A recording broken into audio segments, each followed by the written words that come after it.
iba-ibang klaseng method po ng hydroponics.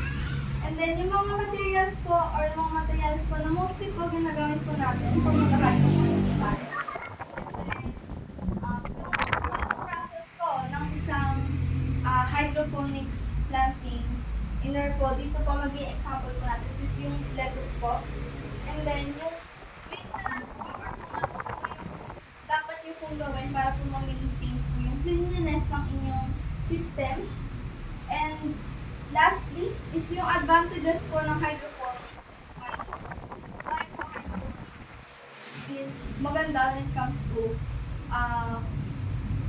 farming po.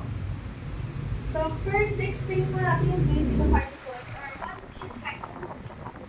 Hydroponics is the technique of growing plants using a water-based nutrient solution rather than soil. So, dito po, ano na po siya, soil-free, or basically, hindi na po gagamit ng lupa pag magtatanim. Instead, water-based, or water na po mismo yung magiging parang equivalent na po siya ng soil sa traditional farming.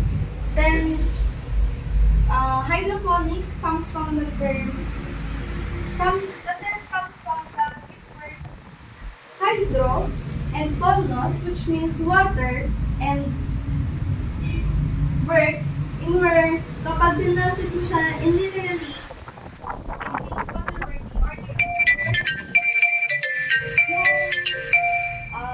water na po mismo yung mag-work para po mag-grow yung plant.